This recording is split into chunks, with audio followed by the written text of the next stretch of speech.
We have the election results, which we haven't talked to my buddy Daniel about, which he said, I believe, that Donald Trump was going to win in a landslide, right? So let's bring in Daniel. And Daniel, I want to hear from you about what happened during the election. Well, hello, Frank. I have some friends of mine that are pissed off at me, and everybody keeps saying I'm wrong. And I'll admit when I'm wrong if it turns out to be. But what I said was he's going to win in a landslide unless what? They steal it from him through the mail-in ballots and stuff. And I said that on the October 28th podcast. And even before that, one of the biggest actually, first of all, happy Veterans Day to all the veterans out there. Mm-hmm. That's very important. I didn't serve personally, but I am so grateful that we have such amazing men and women that do. And I am very grateful for that. And happy Masters Week. Masters. I know. Isn't that weird? You're not going to see it. And it's probably going to rain on them every day. Not to it, mention, it's not going to, well, it'll still be beautiful because they have the hurricane coming up right through Florida. It's not really a big deal. They said flooding more than anything, but I think it's going to go through Georgia a little bit. So that'll be interesting. But thank goodness that we have a major. And then if it's on schedule, how sweet would it be if they turn around and play it in April? Yeah. They get back on schedule. It's going to be like 30-mile-an-hour wind kind of get you. So Shambo would only be able to hit the ball like 330 yards instead of like 390. But so anyway, hey, that was a rabbit trail. So back to this. So on we talked about how the media and everybody was setting up this narrative of, hey, Trump's going to look like, I think it was Axios that we quoted, hey, Trump's going to look like he's winning on election night, and then once all the mail-in ballots come in, he's going to lose, and then we'll have President-elect Biden. So the disgustingness was everybody was getting into that conditioning of, well, we're not going to know who's our president. The greatest superpower in the history of the world as a country can't elect a freaking president in one evening. That shows you the logistics and efficiency of governments in general. Now, what I warned about was the craziness going on. And what is exactly that happening is that you still don't have official counts going, although the media is quick to run with the narrative that President-elect Biden, he's already starting to name some people and all that, which I understand. However, there are some serious lawsuits that have been filed by the Trump campaign, which, we told you each side was lawyering up. They had hundreds, if not thousands, of lawyers and volatiles on both political parties. But I want to take the crazy thing here is, Frank, is that the media is so quick.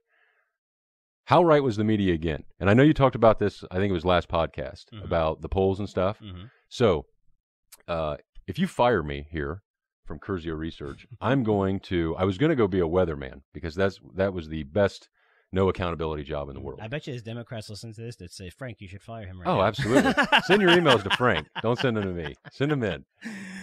Love us, hate us. Just figure it out. Just don't ignore us. We all have a Curzio Research address and Daniel's first name, Daniel. You can figure it out if you try, guys. I'm sure you're going to hit it. So I'm just letting you know. Go ahead, buddy. Unlike Frank, I don't read all the feed. No, I'm kidding. But yeah, weatherman. How easy was that? We were wrong. Well, Mother Nature changed. We calling for this, that, and the other. It's the easiest job, not the easiest job in the world. It's on the accountability side. I'm having fun out there, weather people, to calm down. Now it's polling because in 2016 they were completely dead wrong, giving Hillary a landslide, and leading up. In late October, I think Real Clear Politics and everybody had Biden a double-digit favorite, and the day before they had him at a 7% favorite, I believe. And we heard nothing but this blue wave, and everything was going to go the Democratic way because everybody hates Trump, and the narrative was beat up and beat up and beat up, built up. And what happened? How big was that blue wave, Frank? I mean, you're looking at when it comes to the seats in the Senate. I mean, they're really disappointed. I mean, the Democrats are extremely disappointed, even though they won the election. They lost seats in the House. There's a lot going on with. And there's still how many undecided? There's still a lot undecided. Mm-hmm. Now the Senate's a whole different animal because Alaska, who must have grizzly bears helping count ballots, because Alaska just counted.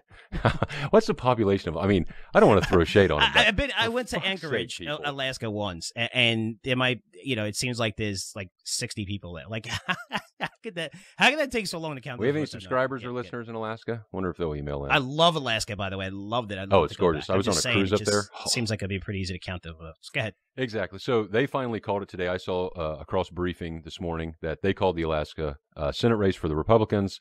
Sullivan is jumping out at me, but don't hold me to that. Mm-hmm. Anyway, so the big runoff in Georgia could decide the power of the Senate.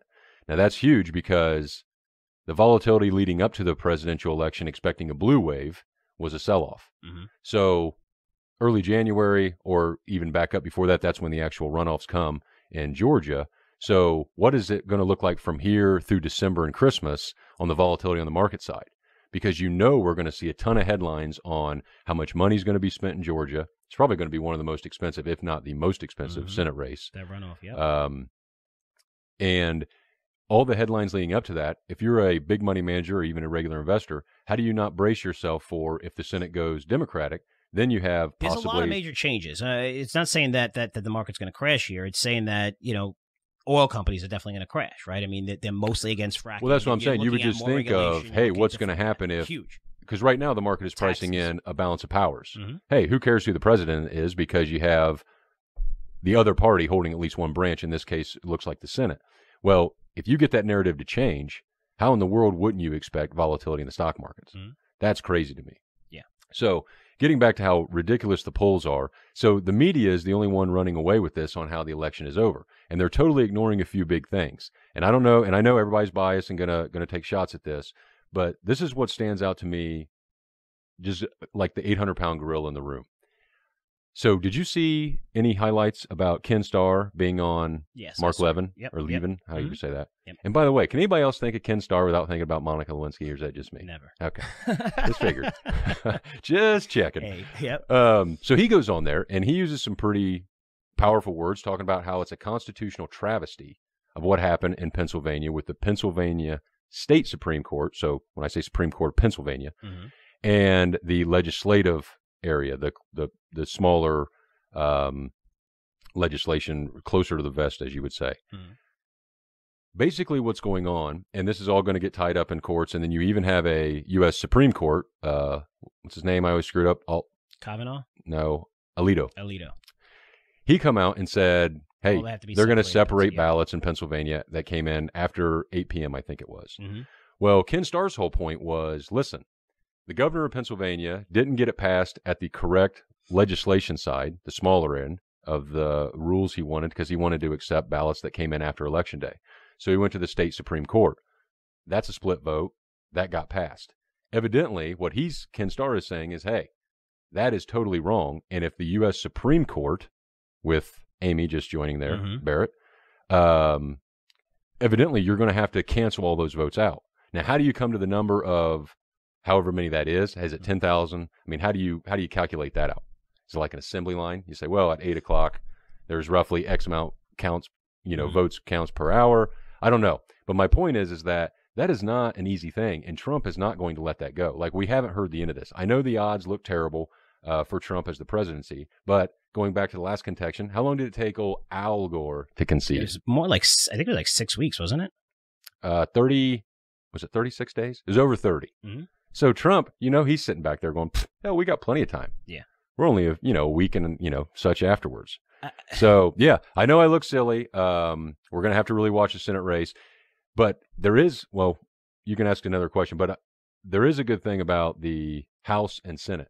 And getting down to the details of the votes, investors and people, capitalists, should be excited regardless of who wins the presidency or who is named, because there was a lot of positivity, especially in Florida and minority communities, voting for freedom and capitalism versus socialism. Yeah. And that is a huge tailwind. And that was a clear result of people voting for capitalism on both sides, which is great. But I have to tell you, I didn't believe it like the last 3-4 days. And I feel like that, it was over. But I got to tell you, a couple of things here that I think, one of the things that I was surprised at is that the Democrats are actually have forces on the ground counting the votes in North Carolina and believing that they have a shot to win that state. For me, for that to be your goal right now tells me that you don't think that you actually won yet, because you're ahead in Wisconsin called for Biden, Georgia you're ahead in, you're looking at Arizona you're ahead in, Nevada looks like you won.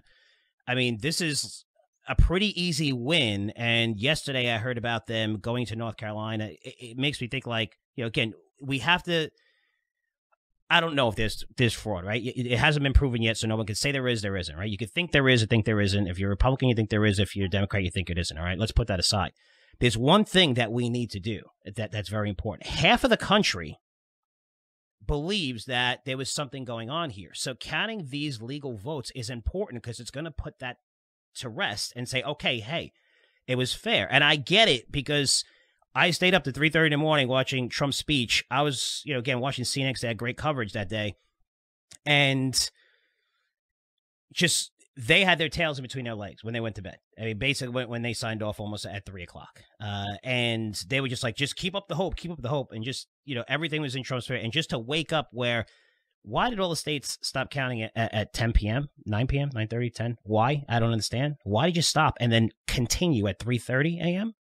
That's a little weird to me. I'd like to have an answer to that. But, again, we all know those mail-in ballots and whether they're harvested or whatever, they've all come in. But if Trump is claiming fraud, you have to have fraud. I mean, now you talk about his legacy that could be damaged considerably if, you're not going to concede when there is no fraud. But at the end of the day, we want to make sure all the votes are counted. We want to make sure this is legal. And there's a lot of shit that happened in these states that just are statistical anomalies that just, every single vote, there's like 110,000 of them that came in. Every one of them a Biden, and they only voted Biden. They didn't vote down a ticket. So for everyone that voted here, Democrat, Republican, you didn't just check off the president and hand in your thing. No, you go down the line, really, of what party you are. Almost everybody does, and it takes a little while.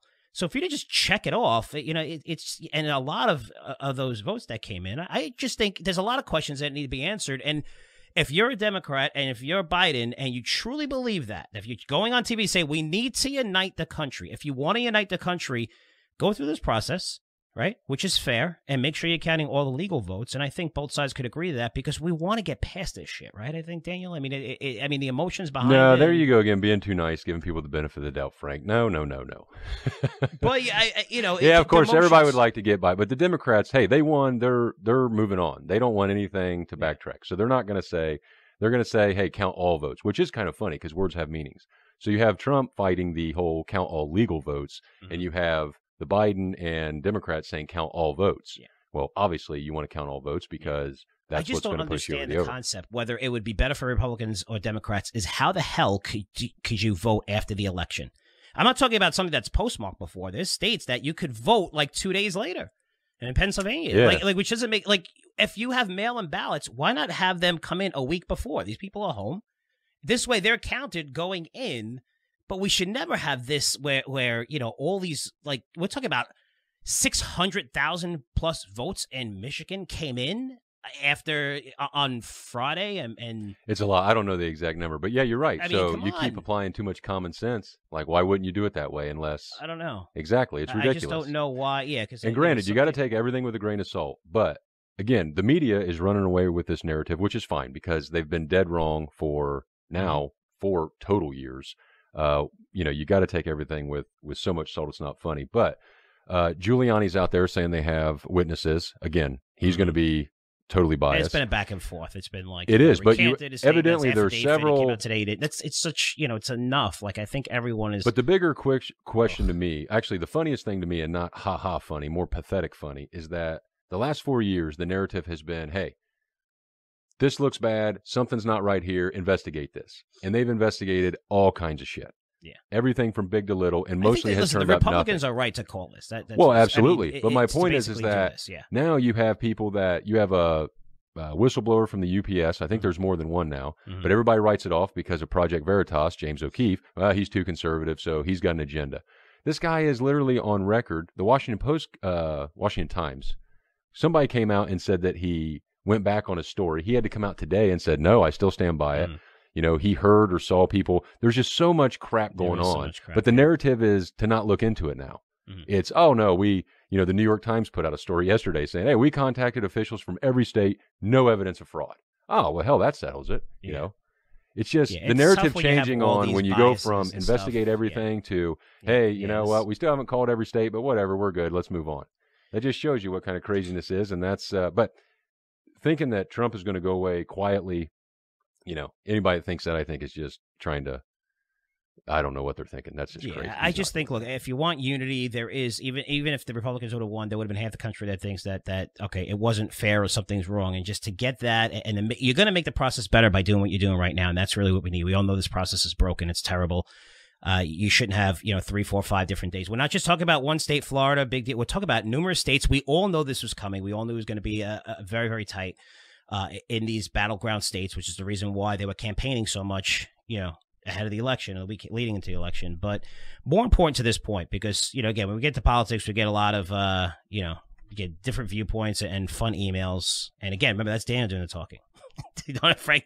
But the most important point that you mentioned, Daniel, is hopefully there's a smooth transition regardless, like we figure this out. And the bigger point is, what's going to happen in the Senate race, right? It's not officially over. The Republicans are leading. Both those races are going to be a runoff in early January. Who knows what happens to now to January? I read interesting statistics where there's, I think, 25 to 30,000 kids that are going to go from 7 to get their birthdays. They're going to be 18 years old by the time going to hit the now. Eligible voter. And we're talking about a few 10,000 votes, which is interesting, right? So it's not a done deal. And I think on both sides, it's always pretty bad for the markets if you have just, if you had that blue wave, if you had the red wave, it's nice to have those checks and balances in place in terms of your investment. So that's what we were talking about.